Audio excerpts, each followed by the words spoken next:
Welcome to the show, y'all. Welcome to the show, y'all. It's the Greg Davis Show. We gon' talk the talk, so get ready. We came to push the call, educating. So just lock that down and keep it steady. Sit back, relax, enjoy the show. Everything is alright. We're gonna help you get your life. It's the Greg Davis Show. Welcome to the Greg Davis Show. I'm Greg Davis, and this is the day the Lord has made. We will rejoice and be glad in it. You know what? I want the Lord to send now prosperity. Why is it so dramatic? Because I'm drama. That's why you have me that here. is true. This is why you have me You know, I didn't know that when we was getting into this, that she was going to be the drama part of it. Well, I could say drama queen. Thank you so much for sitting in. Y'all did a great job the other week that I was gone. I failed to say that because we played some shows when I was away in North Carolina. So this is the first show back from doing the North Carolina shows. But y'all did a great job, the whole team. You think so? Say it again. Tell us thank you again. Yeah, to Paris and Christy and Q Morgan. Q Morgan. And Tasha. Yeah. They did a great job. And, you know, often I bring in, I want to say this, I bring in co-hosts that people probably know, but in this situation, I brought in people that have been with us, interns, and they're no longer interns because they've been through intern and they end up hanging around. So they probably did that for you because they say, I mean. I needed to help. I couldn't do it all by myself. You did a great job, though. And I said, what better than to get our own? No, seriously. No, but that wasn't your idea. No, can you let me tell the story? But let me tell the story. Let me tell the story, because I'm going to eventually get to the truth. Get to the truth. Yeah. And, you know, so you was like, you called me, how about you think about, and I said, you know what, that's a good idea. Uh-huh. And so I said, well, we'll have this one on that show, and this one on that show, and this one on that show, and this one on that show. And then you rearranged it. Then I went back and said, no, we're going to have this one on that show. So that's the part you did? Yeah, that was my influence. I got you. Anyway, I paired them up strategically. If you want more of this, you can listen to us every morning. That's a good segue. Yes. We do this and more. It's really the more foolishness in the morning. Our radio show every morning, 8 to 9:30. Go download the Greg Davis app or Lola George app. I am Lola George app, and you can pull it right from there.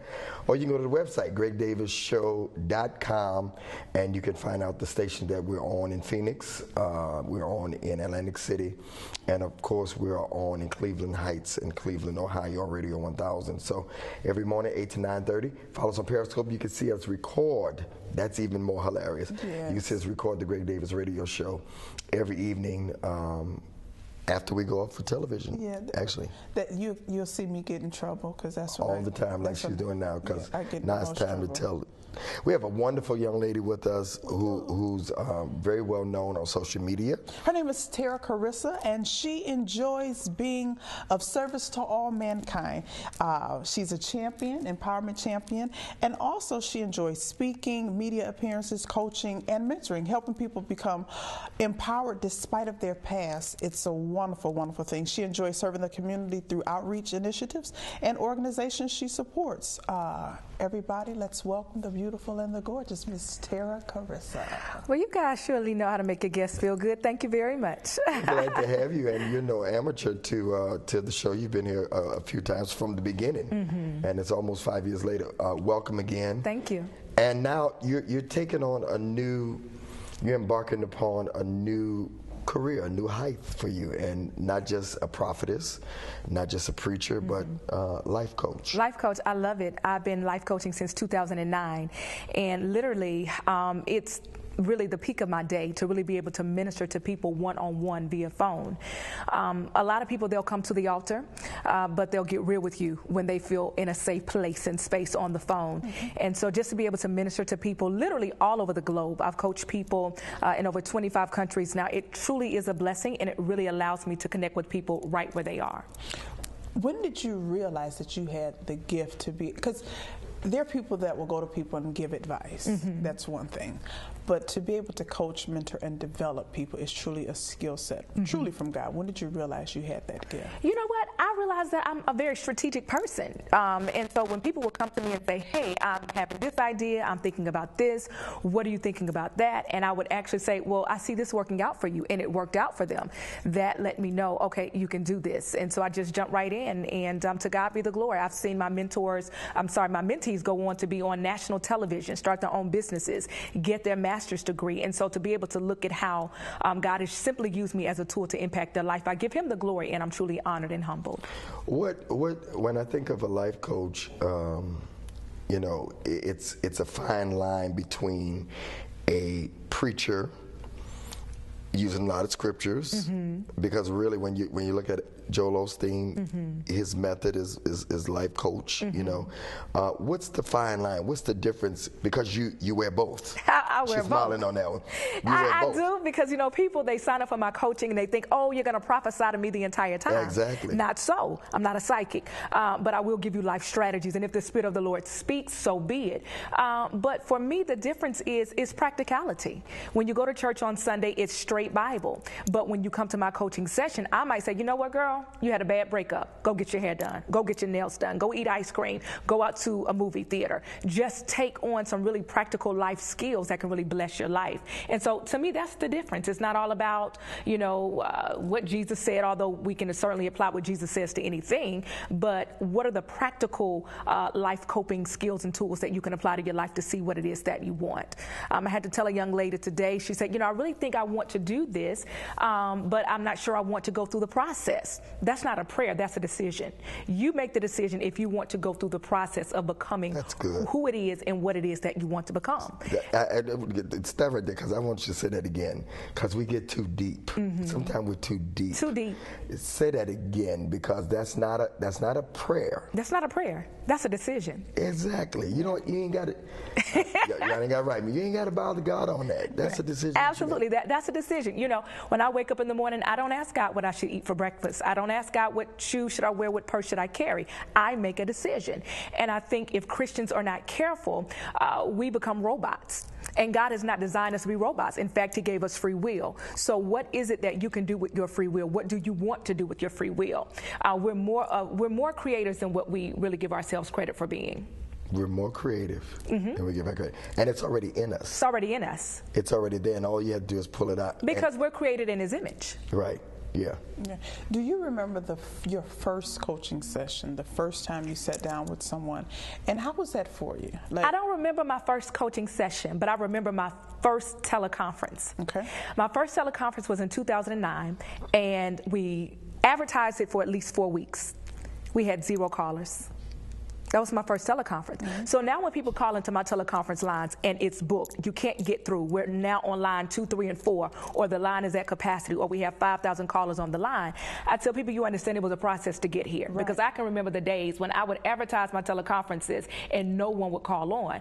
But now I literally might send out a tweet or a Facebook message 2 hours before, and it's like literally shutdown mode. So that's what I remember. And I share that story because I really like encouraging people to help them understand it's a process. Talk about that process, because many people feel, and we talk about stuff all the time, they think that, you know what, I have an idea, I want to do this, and it just happens, and they forget or they don't be mindful of the process. Talk about the process it takes from 2009 to where you are today. What was that process like for you? You know what? Keeping the faith and knowing what I was called to do and doing it no matter how many people showed up. At the end of the day, you're not called to preach or to speak or to coach a specific amount. You're called to preach, teach, and coach. At least that's my call. And I think if we're not careful, we have a lot of preachers who are in it for the fame or maybe the celebrity of it. And so if they have a conference and only 10 people show up, it's a problem.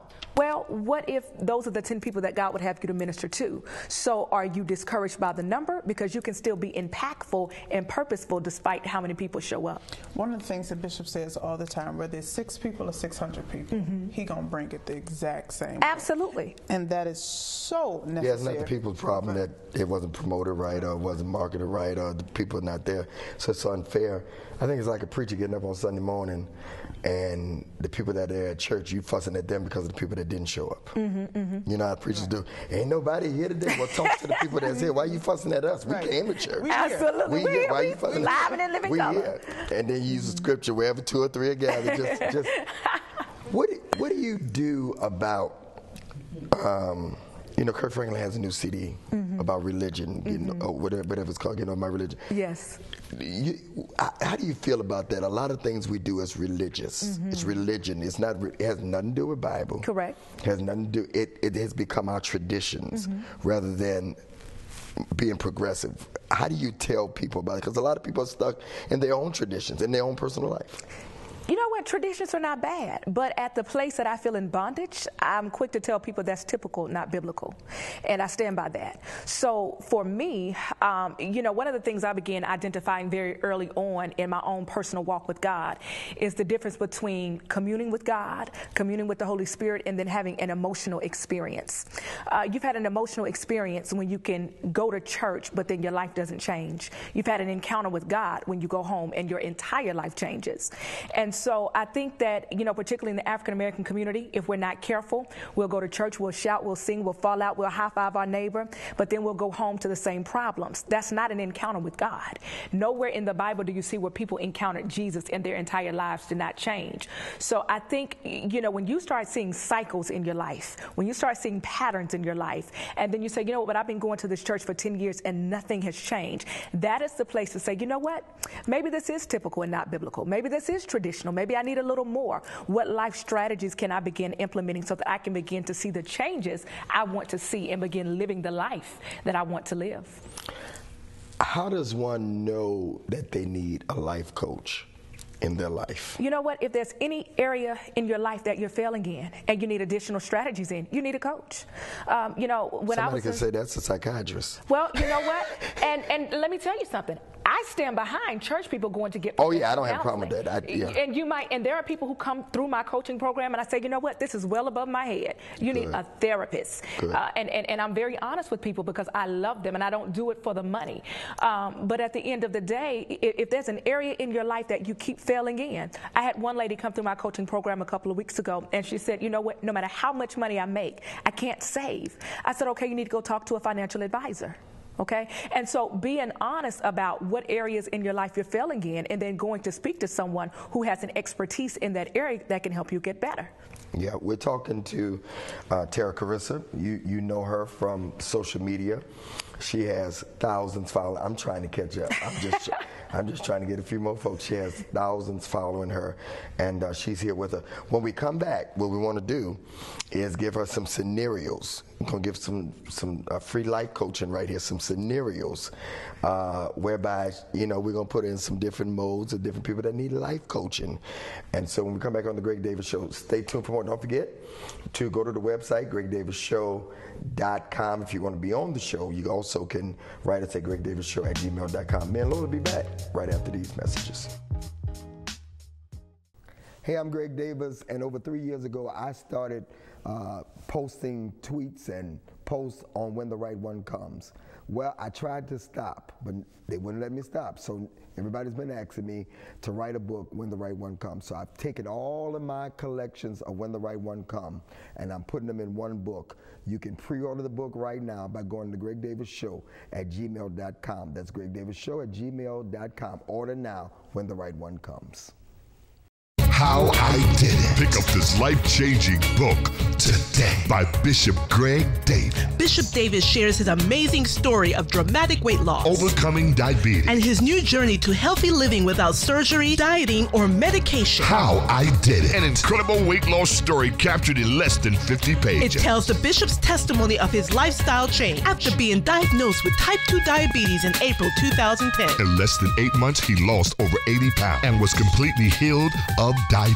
To date, he has lost over 110 pounds and feels phenomenal. How I Did It by Bishop Davis. A personal testimony requested by people all over the country. He did it, and so can you. Order your copy now on Amazon.com or send a seed of $25, which includes shipping and handling too. Greg Davis Ministry, P.O. Box 44072, Detroit, Michigan 48244. That's Greg Davis Ministry, P.O. Box 44072, Detroit, Michigan 48244.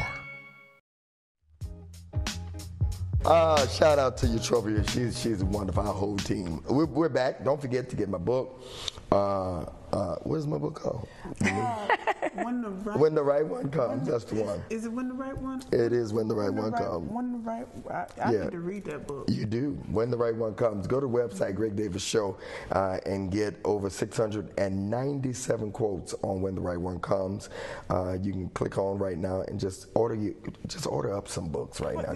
And it's a great time. You know, this is a great segue because this is going to be a great book to give for the holidays. I think over your Thanksgiving dinner, you should be, you eat your turkey and you go through some of the inserts and just talk about because some of you are looking for the right one. Yeah. And you want to be thankful for a few things, and if you get When the Right One Comes, you may be thankful for that right one when it comes. And then if it doesn't happen around Thanksgiving, then you just simply get a book and give it out for Christmas. So then for the new year, you'll be ready for the new year because the right one will come because you can prepare yourself. Oh, you really did that. I did that for you. Now you did that. All right. Order the book. Go to the website. We're back with Tera Carissa. She is a life coach, and if you're not following her, make sure you do. Are you on Periscope?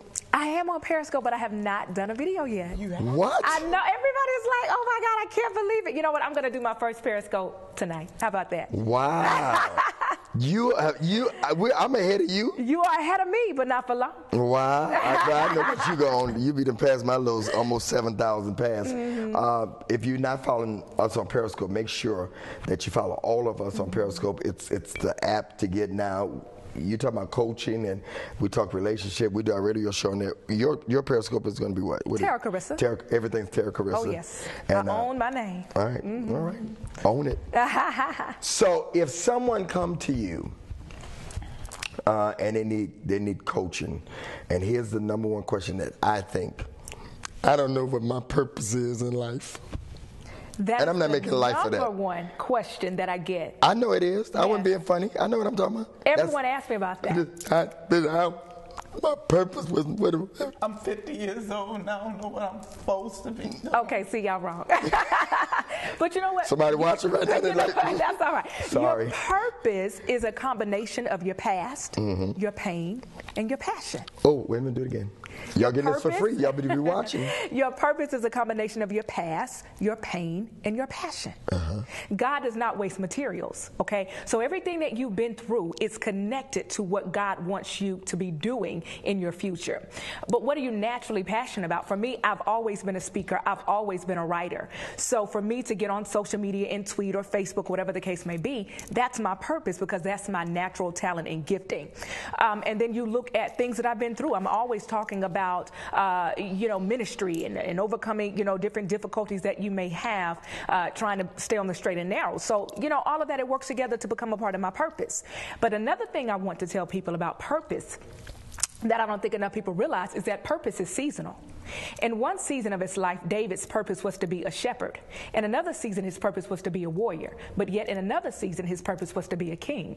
And so I think sometimes we miss out on our seasonal purpose trying to see what our ultimate purpose is. Now,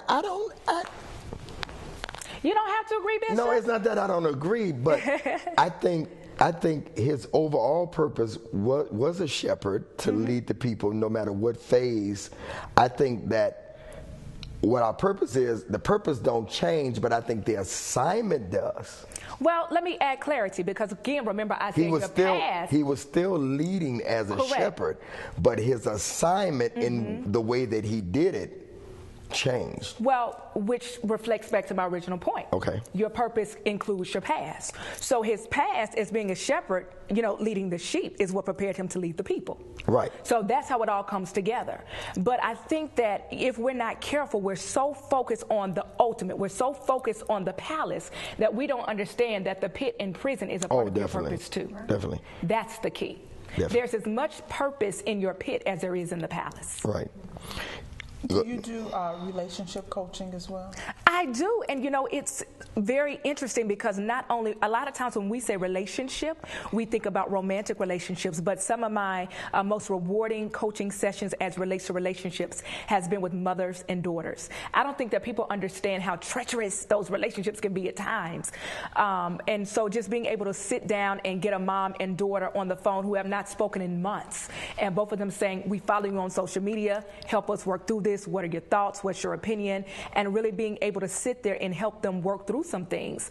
That really is a highlight for me. What do you say to the business relationships that we've been in business 4 or 5 years, 10 years, and we're at an impasse where we've grown, but I want to go in this direction, he wants to go in that direction.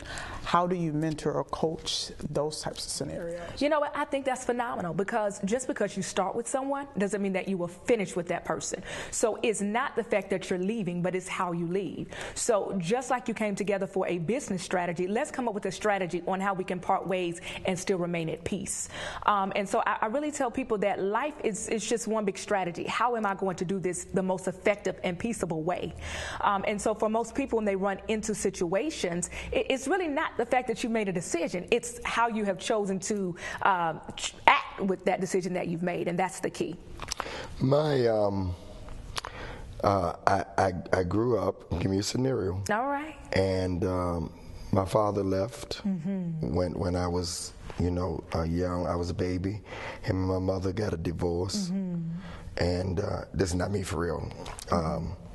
And mine was never married, just because people be trying to put, what is he asking? Is Lim and Lola getting ready to part ways? We giving you scenarios. Yeah, scenario. It's a scenario. You got to say nowhere. that. You got to say, I try to fire every day. Yeah, I still come back. So he's now 30 years old. Parents separated when he was 2 or 3 years old. How do you coach him to move on? I mean, this happened 27 years ago.